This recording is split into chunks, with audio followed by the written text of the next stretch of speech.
This is the best political ad of the year. If the RNC has any guts at all, it will air 24/7 until November 6. When it comes to messaging and image, the right can sometimes be a bit reserved and conservative. You know the stereotype: a well-to-do, soft-spoken man in a suit, going into detail about tax policy. Probably reads a newspaper and nods in agreement to Ted Cruz. There's nothing wrong with that per se. After all, stereotypical conservatives can seem a bit square because they're busy doing things, like running businesses, working hard and raising families. Those are far more important than crafting slick political messaging. Lately, however, the messaging has been writing itself. The right seems to have found its voice and realized that all it takes to connect with people is the truth, told passionately. You could say that's one of the reasons Donald Trump won in 2016. Instead of slick Obama-esque messaging, he focused on common-sense talk that got to the truth of the matter. Usually it was blunt, sometimes it was crass, but it rang true, and that, combined with Trump's unique energy, resonated with voters. Even the soft-spoken Republican politicians have picked up on this. Cruz has buried the hatchet and is holding joint rallies with Trump. Ex-milquetoast Sen. Lindsey Graham catapulted himself onto the national stage by getting fired up for the truth about Supreme Court nominee Brett Kavanaugh and defending it with passion. Now a new political ad created by an amateur video editor is getting serious attention for doing essentially the same thing, shining a light on the truth, and presenting reality in a passionate way. We have two choices on November 6, the powerful video begins. The GOP's America or the left's America. The video expertly cuts rapidly between two extreme contrasts.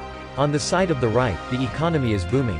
Unemployment is near record lows, especially for Hispanics and African Americans. On the side of the left, it's a very different tone. Radical groups like Antifa literally shut down streets and bash buildings or people's faces.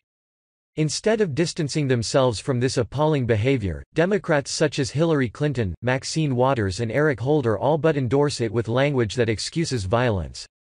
All of this in the video and in real life comes down to a simple but vital choice: jobs not mobs. That's exactly the message the president himself has been pushing. The Democrats don't like being called an angry mob, Trump said in a video posted to his Twitter account. But really, that's what they've become. They've gone so far left, they don't know what's going on. When you listen to Eric Holder talking about kicking or Hillary Clinton saying what she said, they just don't see it, he added. They're losing it, the president continued. We should be a unified country. The video was shared with the hashtag #JobsNotMobs.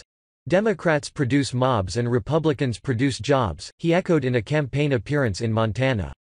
Fox and Friends. Democrats produce mobs and Republicans produce jobs. Rallying in Montana, President Trump unveils his latest slogan. It isn't clear who exactly created the spot on Jobs Not Mobs political video. It was posted to a YouTube account labeled Trump 2020, and a user called JFord1984 posted it on Twitter in response to Trump's video. It had been watched more than 73,000 times as of Sunday evening. If the RNC doesn't plagiarize this, they deserve to lose, Red State joked over the weekend. Here's a better idea: figure out who made the video and hire them pronto, Trump. This kind of high-energy messaging is exactly what Republicans need, and it shows that you don't need empty promises to win elections. You just need to shine a light on the truth.